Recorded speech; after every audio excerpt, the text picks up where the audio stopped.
السلام علیکم ویوز، بسم اللہ الرحمن الرحیم۔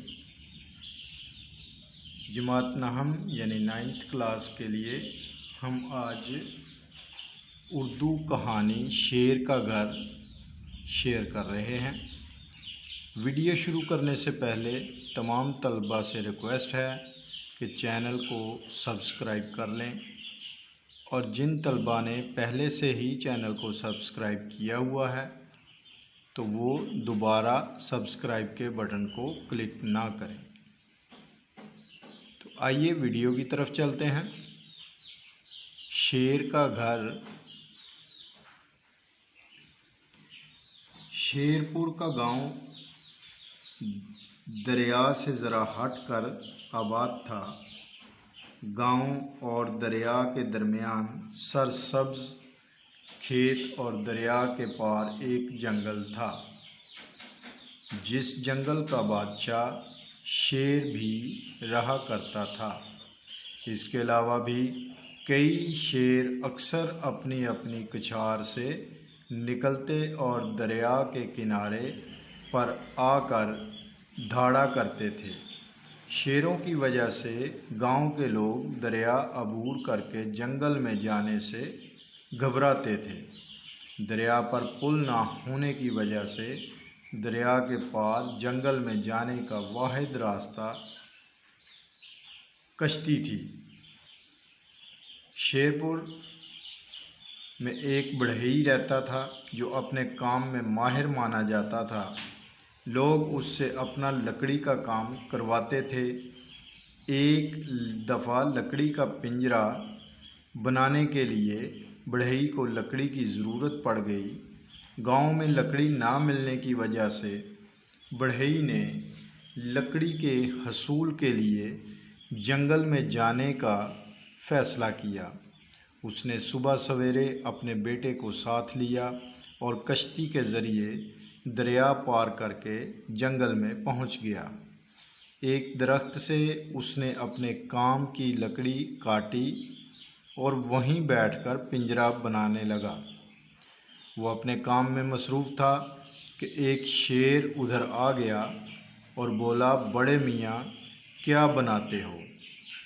حاضر دماغی سے کام لیتے ہوئے بڑھئی نے جواب دیا، جنگل کے بادشاہ کا گھر بنا رہا ہوں۔ اپنی تعریف سن کر اتراتے ہوئے بولا، اس چھوٹے سے پنجرے میں ہم کیسے سما سکتے ہیں؟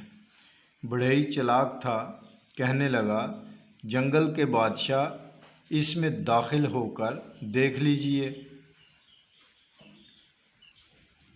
شیر نے آؤ دیکھا نہ تاؤ، پنجرے میں داخل ہو گیا۔ بڑھئی نے فوراً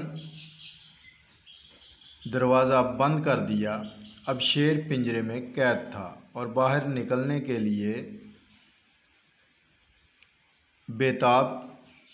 بڑھئی شیر سے خوفزدہ بھی تھا، لیکن ساتھ ہی ساتھ شیر کو سزا بھی دینا چاہتا تھا۔ اس نے اپنے بیٹے سے کہا، لوٹے میں پانی کو خوب گرم کر کے لاؤ۔ لڑکے نے ایسا ہی کیا۔ جب پانی ابلنے لگا تو بڑھئی نے لوٹا اٹھایا اور شیر پر گرم پانی ڈالنے لگا۔ جوں جوں ابلتا ہوا پانی پڑتا، شیر تڑپتا، حتیٰ کہ اس کے بدن کی کھال تک جل گئی اور شیر ادھموا سا ہو گیا۔ بڑھئی نے شیر کی حالت دیکھ کر پنجرے کا دروازہ کھول دیا۔ شیر باہر نکلا اور بدحواس ہو کر جنگل کی طرف بھاگ گیا۔ بڑھئی نے بلا ٹلنے پر خدا کا شکر ادا کیا، دوبارہ اپنے کام میں مصروف ہو گیا۔ تھوڑی ہی دیر گزری تھی کہ جلا بھنا شیر اپنے ساتھ مزید 2 شیر لے کر بڑھئی اور اس کے بیٹے کو سزا دینے کے لیے آ گیا۔ دونوں باپ بیٹا ڈر گئے اور فوراً قریبی درخت پر چڑھ گئے۔ شیر درخت کے نیچے کھڑے ہو کر بڑھئی تک پہنچنے کا کوئی راستہ تلاش کرنے لگے۔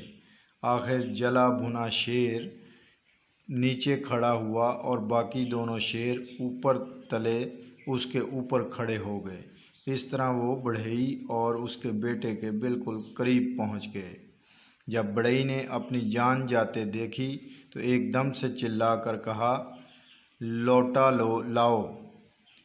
لوٹے کا نام سنتے ہی سب سے نیچے والا شیر گھبرا کر بھاگا۔ اوپر والے دونوں شیر بھی نیچے گر پڑے اور گھبراہٹ میں جلے بھنے شیر کے پیچھے بھاگے اور پھر کبھی اس طرف آنے کی کوشش نہ کی۔ بڑھئی کی حاضر دماغی نے باپ بیٹے کو جنگل کے بادشاہ کے ہاتھوں مرنے سے بچا لیا۔ اس کہانی کا اخلاقی سبق یہ ہے، حاضر دماغی اور عقل مندی بہترین حکمت عملی ہے۔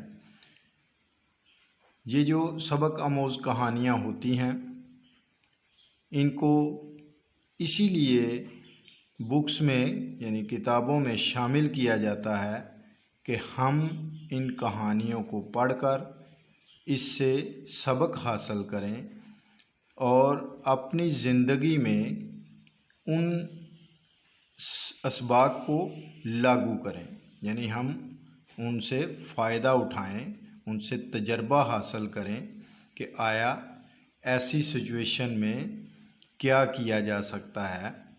تو اس کہانی کو پڑھنے کے بعد ہمیں جو اخلاقی سبق ملتا ہے کہ حاضر دماغی اور عقل مندی جو ہے وہ ہر وقت ہمیں حاضر رکھنی چاہیے اور اس میں کوئی بے وقوفی کی گنجائش نہیں ہونی چاہیے۔ عقل مندی اور حاضر دماغی سے زندگی کو گزارنا چاہیے۔ اپنا خیال رکھیے گا۔ انشاءاللہ تعالی نیکسٹ ویڈیو میں ملیں گے۔ اللہ حافظ۔